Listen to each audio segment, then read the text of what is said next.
Welcome to Geared Up. I am Claire McGrain, the Geared Up producer, and I'm coming to you live from the GeekWire Summit here in Seattle. This is our big annual event with some of the biggest technology leaders in the country, including Jamie Siminoff. He is the founder and CEO of smart home device maker Ring. You probably know them for their doorbells. Todd literally just got off stage where he interviewed Jamie about Ring, which you probably know because it was bought by Amazon earlier this year for reportedly more than $1 billion.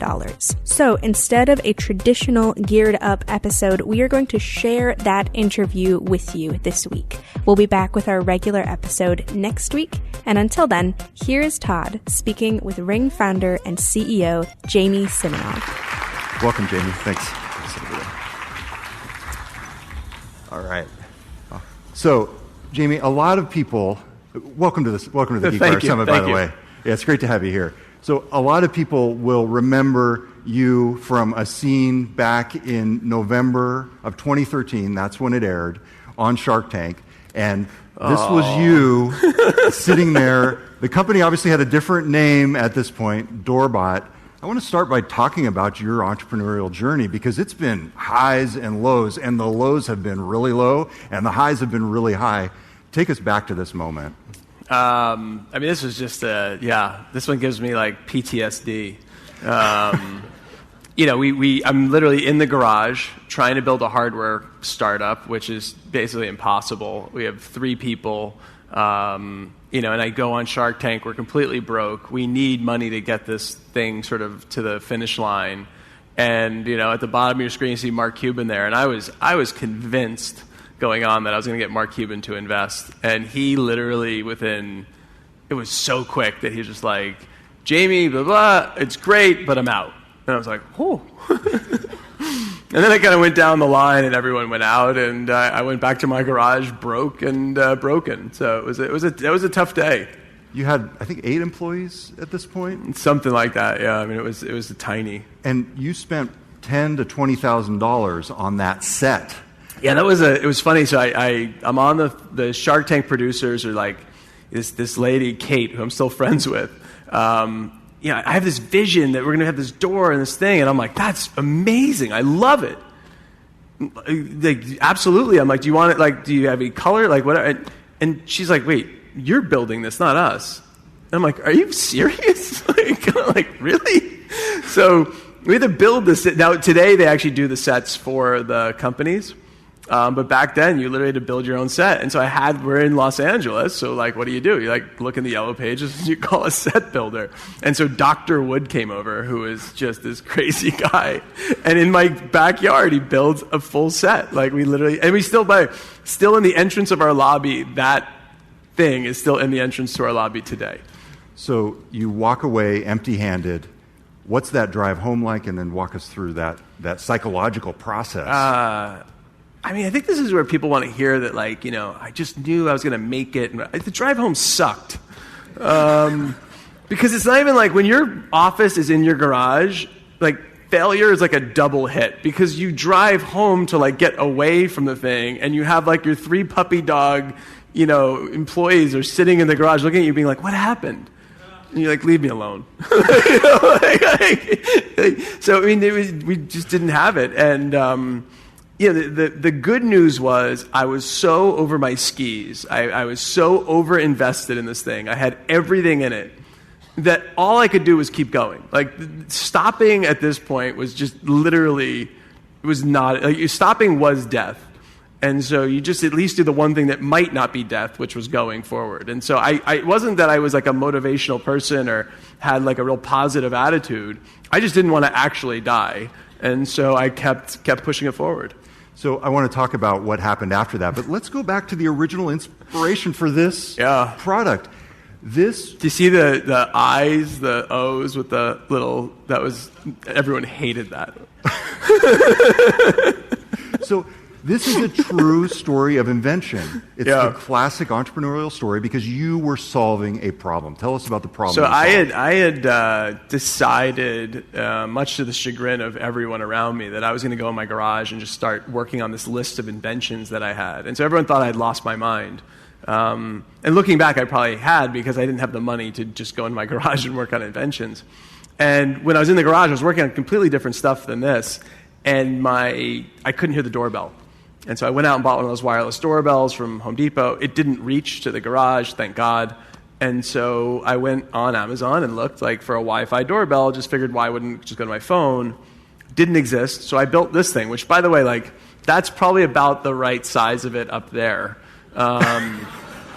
So that's what I put on my front door. And my wife, who at this point I had these grow tables in the backyard, not for what you're thinking, for the gardening system to grow vegetables and things like that. So I mean, like, the house has been taken over by all these like ideas. And she, instead of taking a crowbar to this thing, I show her what it is. I show her like, you know, how I'm kind of doing it, and she's like, "This is great. This makes me feel much safer at home." And so, like the thing that wasn't the invention, which is kind of funny, became the product and the focus, and ended up becoming Ring. So you were creating something that you thought was cool that solved the problem for you, but your wife added something there. This is something that you now call an infinite truth, right? Yeah. Tell us about that. Yeah, that's I really steal that from Jeff and Amazon, which, you know, why not? It's good people to steal from. But you know, they have these at Amazon. There's like these infinite truths of, you know, people are going to want more selection for what they want to buy. They're going to want faster delivery. Like, these are things that, like, no matter what, no matter how technology changes, we're going to want lower prices. We're going to want home security. We're going to want to feel more secure in our neighborhoods. And so Ring's mission, from really that time when my wife said, "This makes me feel safer at home," I said, wow, you know, not only does it make you feel safer at home, I think it actually makes you safer, because people are coming to the front door. We're now answering it from wherever we are. This could actually reduce crime in neighborhoods. And that became our mission, to reduce crime in neighborhoods. And that's what I spent the last 6+ years focusing on, and what I'll continue to spend focusing on at Amazon. It's been fascinating. I was looking back at some of the news clips, actually. You got so much amazing earned media, as they call it in the PR and communications business, and you did it in a really interesting way. You ran trials with police departments. Yeah. How did you pull that off? Because the news reports you got were like better than advertising. Yeah, and you try as a startup sometimes to get like some of these media things, and you never know how they're going to go, and sometimes they just fall flat. I think you just keep trying is really the thing. But we did early on. We worked with the LAPD. We were lucky that we were in Los Angeles, and that has one of these sort of a really great police department.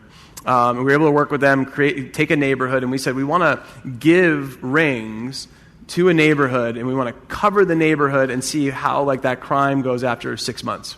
And so we convinced like a local precinct of the LAPD to do it, the area called Wilshire Park. The funniest part is I go and I speak at their like homeowners association for this like 400 homes. And I'm like, we're going to give everyone these rings and all this stuff. We were so new that no one would take a free ring. Because it was like, what is this thing? You know, it'd be like me coming up and saying, I'm going to give you like a widget. And you're like, what's a widget? What does it do? And so it was funny looking back. We wanted to have like 80, 90% coverage of the homes. We only got 10% of the homes. So I thought right off the bat we were like completely going to fail at this like sort of first test, because it was 10% of the homes, 40 out of 400. Like, you know, I don't know what impact we'll have. I mean, at the time, I really thought it had to be like almost on every home. What it taught us, which is like, this is, you know, sometimes failure can have the greatest sort of, you know, the greatest things can come from these failures. What it taught us is that Ring actually protects the homes around it as much as it protects the home. Because if someone comes up and you answer, hey, how are you doing? Okay, whatever, I'm in the back, I can't come. But that person, if they're trying to do something bad, they now think that there's like someone watching them. They don't know where it is, whether it's the camera or they go outside of that area, and then the next person answers. And so having 10% of the homes with Ring, we were able to reduce crime by 55% in that neighborhood. And so it was this amazing sort of learning that, wow, we can actually be more effective than we even thought, which obviously got us even more excited to keep pushing it. We're going to take a quick break. We'll be right back with more from Ring founder and CEO Jamie Simonov, live from the GeekWire Summit after this. A lot of people would look at the business in the early years and think about a KPI, revenue, sales, customers. What were your most important numbers that you thought about? First of all, don't take any advice from me, like at all. I mean, you can listen, but I always say, don't take any advice. We ran the business, and a little bit different today just because Amazon is a public company. So there are budgets and things that have to be in place as a public company.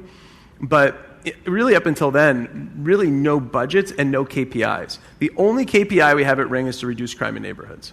And I always told my team, if we're building effective and affordable security products and services, if we make people's neighborhoods safer, they will reward us with their money. Don't worry about how much. And so we never had goals in the company of doing 30 million, 50 million, whatever those goals were.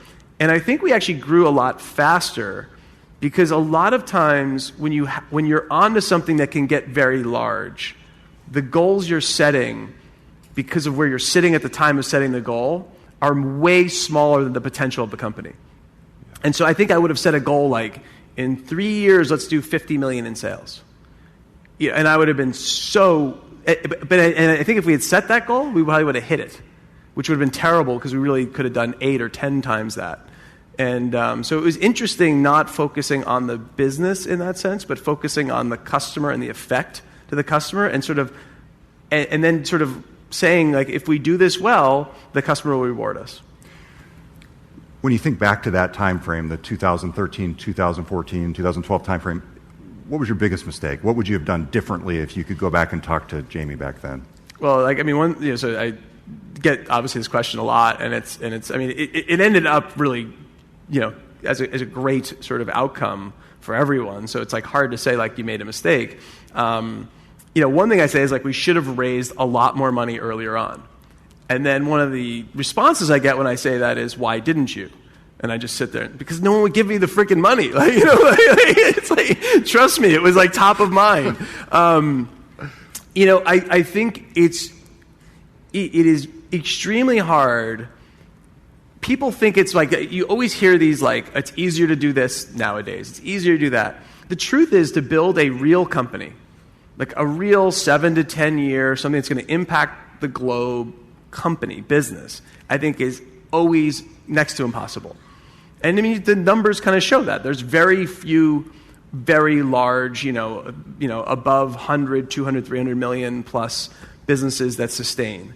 And so it's just really hard. And I think it's you can look back and say you made certain mistakes, but through most of those mistakes is what we learned on how to do things. And I think, thankfully, we just didn't make a mistake that killed us. We came very close. So the truism is there's no losing on Shark Tank.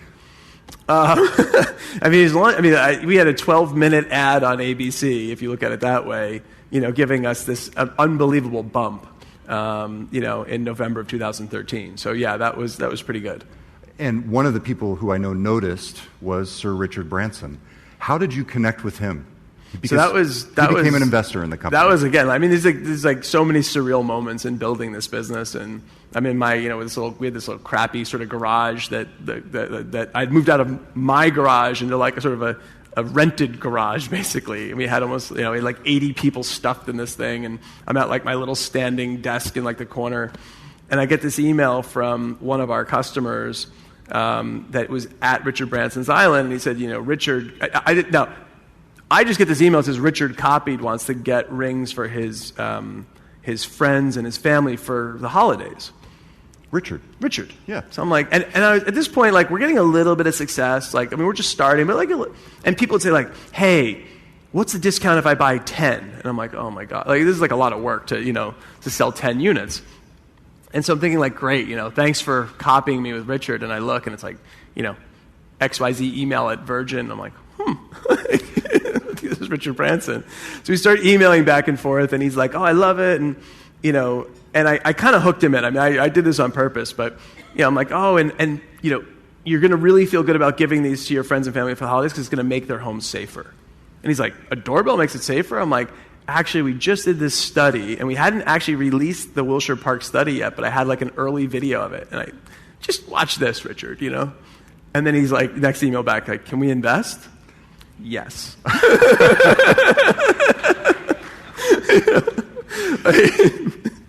Yeah. So it's such a remarkable turn of events from the drive home to that. I mean, it was so hard, Yeah. And then it was so easy. Yeah, I mean, but then it gets hard right again. Like, I mean, it's like that now you have Richard Branson's money, so now like your hero growing up has given you money, and you're about to tank like his money, which makes it even more, like stressful. So, what was it like to have Richard Branson as an investor?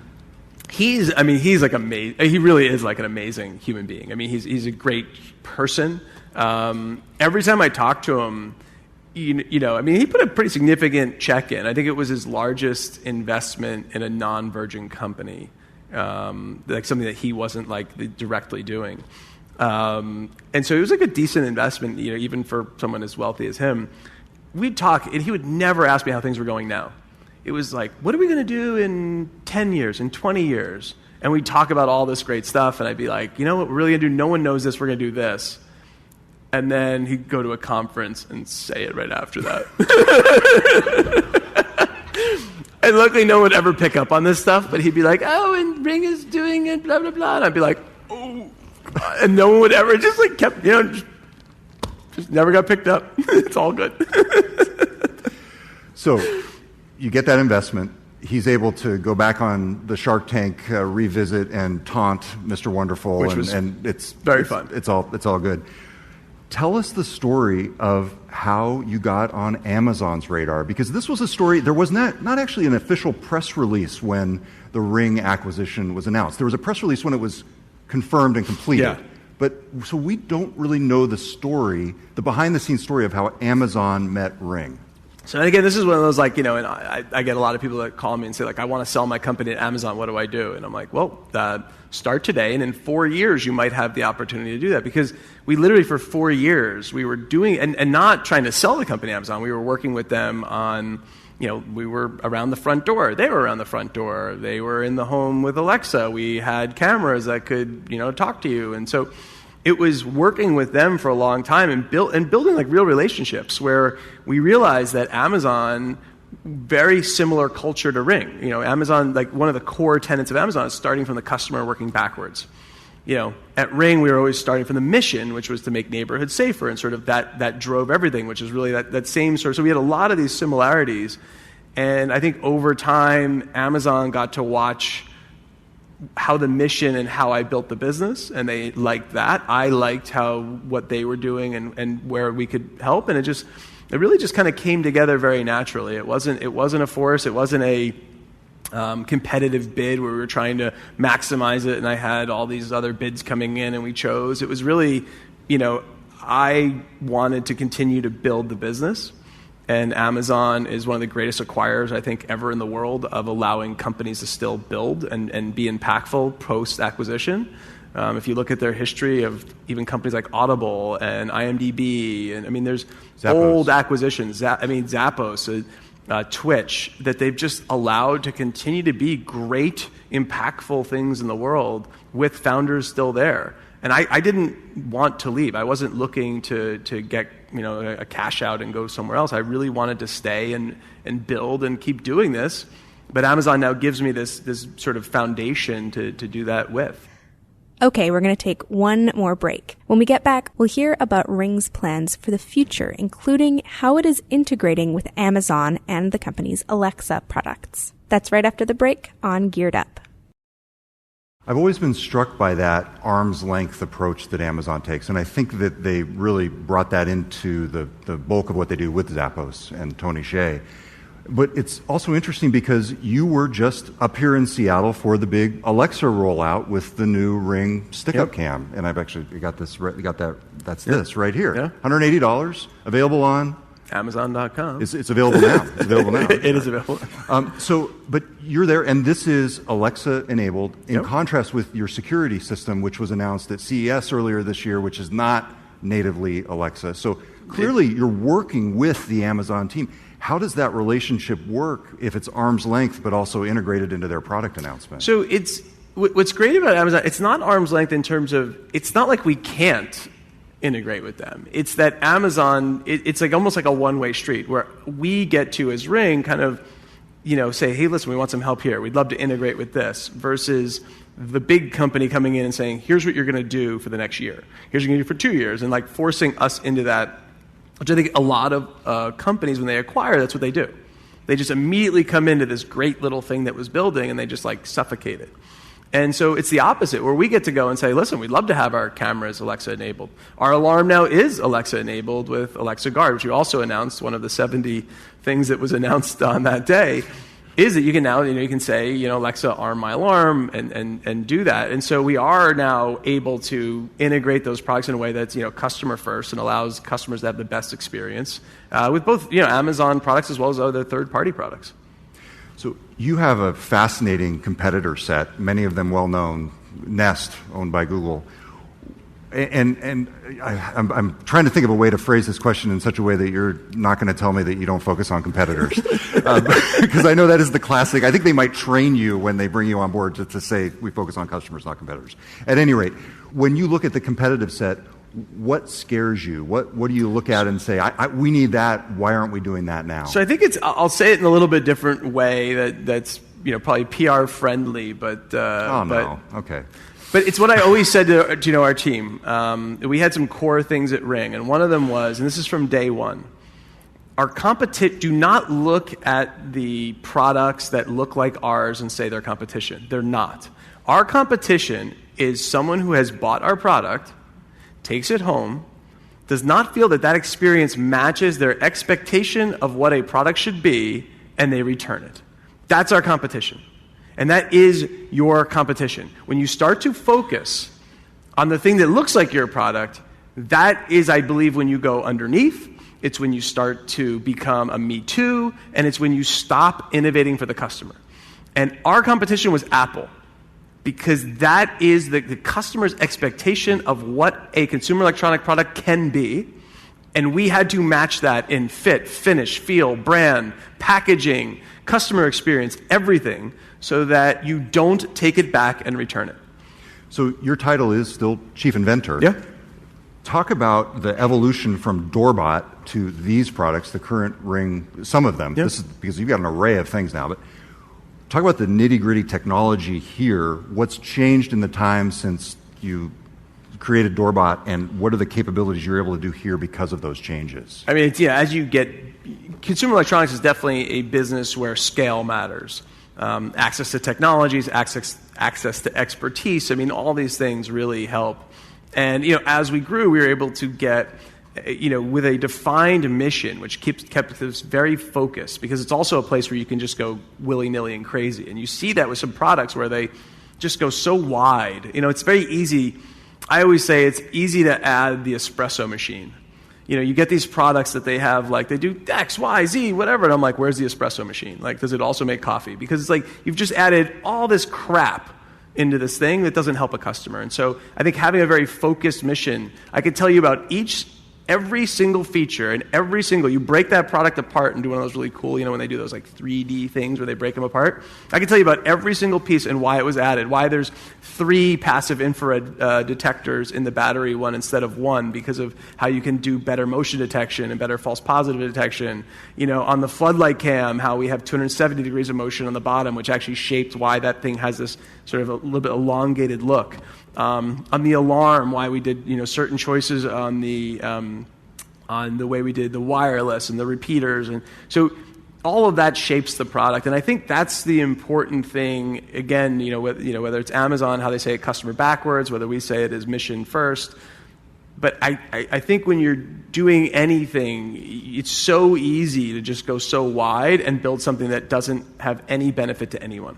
What's the one thing that you wish you had in terms of a technology advance as you're creating the next generation or this generation that would just open up new possibilities? Is there one area that you want to see the advances in next? Yeah, the advances in computing allow you to continue. I mean, computing is really the greatest sort of benefit to any product, because the more computing you can add, then the more posts that you can do to the product. Like the after, it extends the life of the product.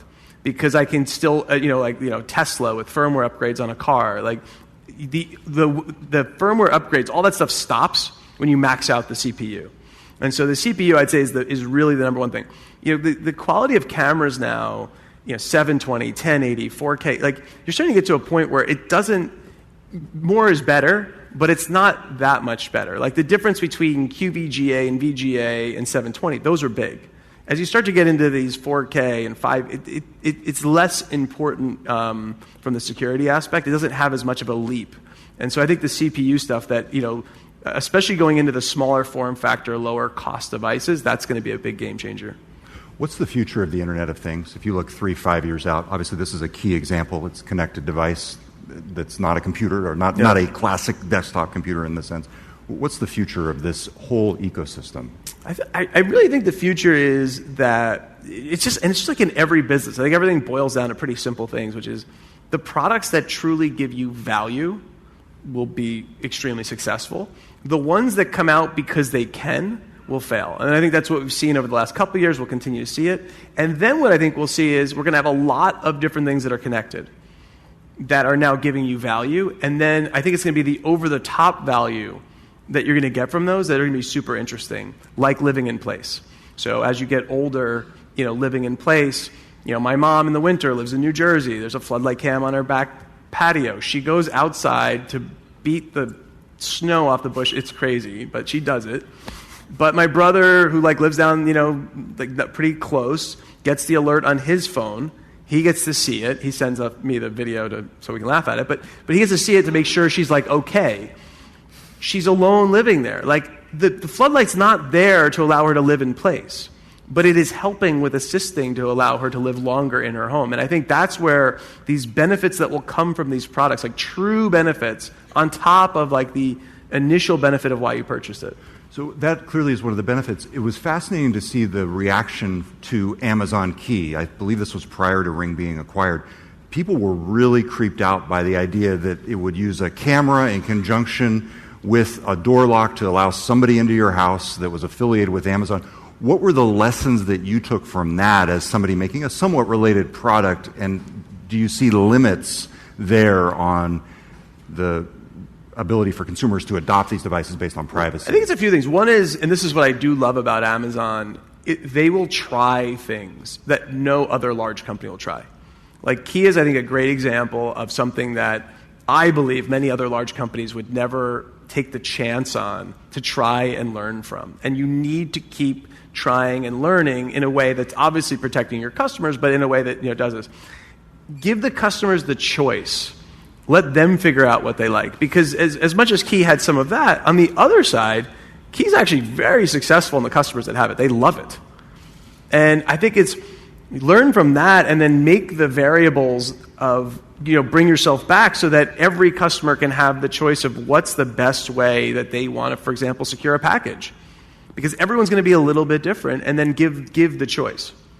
One thing that you do that people may not know about is your Neighbors app. And it's essentially creating a community. And it's fascinating because you're connecting the people who are using Ring and also not using Ring, but you can't use non-Ring cameras with Neighbors. Is that right? Can. You can. Yeah, so we have an app called Neighbors, and that's what we always, people would say we're a hardware company, what's the next hardware thing you're going to build? I said, no, we're we are, I've said it maybe once, the mission to reduce crime. So we're a mission company, and so we build products and services. And so we have this Neighbors app, which is a massively successful, on every sort of number, the most important for me being that it's actually been effective at stopping crime and catching criminals, and really being able to have this, this app that people can post footage and talk and be able to do this where we're actually effectively catching people, and it's totally free. You can right now add video from iPhone or Android, and we're going to be actually adding more cameras because one thing that Amazon has in its core is third parties. Amazon actually is very open overall. If you look at every platform, whether it's AWS or the e-commerce side, is very open to third parties. So you're going to be adding non-Amazon branded or family Absolutely. Cameras. Nest, will that be among them? We will add the cameras that the manufacturers will work with us. As long as they're willing to work with us, yes. It speaks to a bigger issue because interoperability is key in all this stuff. And I think we saw a lot of silos in the smartphone world. And I think a lot of us using these devices would like to just use a system that connects a Nest to a Ring to a Cloud Cam. Sure. Do you see that as a possibility, true interoperability in the Internet of Things? I think as you see most stuff, as it ages, typically interoperability gets better. It goes through sort of these phases. I think we saw it on the internet. We saw it in the mobile phones. I think we'll see it in the IoT. It kind of goes up, down, up, down. The internet was at one point just super sort of accessible to everything, and then it became siloed into things like Facebook, and then it sort of now seems to be breaking out again. So I think they go through these phases. From our side, if we're trying to reduce crime in neighborhoods, we have to work with what's there. It's not going to be just us. And that's just across the board. And so we've always had a pretty wide third-party approach. One of the issues with third-party is just the resources it takes, the engineering resources to do that. And that's something where we're trying to, now with our new, sort of foundation, we're able to do definitely more of it than we could before. That's right. Well, I want to close out where we started, which was Shark Tank. If people tune in this weekend. Sunday at 10 p.m., I am coming back as a shark. So... Thank you. And I know you probably can't spill the beans on whether you invested or not, but what was the experience like being on the other side of that stage? I mean, it truly was like one of the most rewarding things. I mean, to be a real person who was in a garage and went on Shark Tank to then ending up being a shark, you can't you could never have set that as a goal. It really was just so it's a very surreal thing, very fun. The sharks are actually very nice, and I had a blast doing it. Did you tell them that they made the biggest mistakes of their lives when they let you walk out that door? I'm not that kind of person, so yes, I did. Jamie Siminoff, the CEO of Ring, thank you very much for being here. Thank you guys so much. Summit. Thank you. Thank you for tuning in to Geared Up. Make sure you are subscribed to Geared Up in your favorite podcast app. And if you like what we do, we'd love it if you leave us a review on the platform of your choice. It helps other people find the show. We also live stream our normal podcast tapings every week. To get that behind-the-scenes look and ask us questions as we go, subscribe to Andrew's YouTube channel. That's at youtube.com/gearlive. Filling in for Todd Bishop and Andrew Edwards, I've been Claire McGrain. We'll see you next time on Geared Up.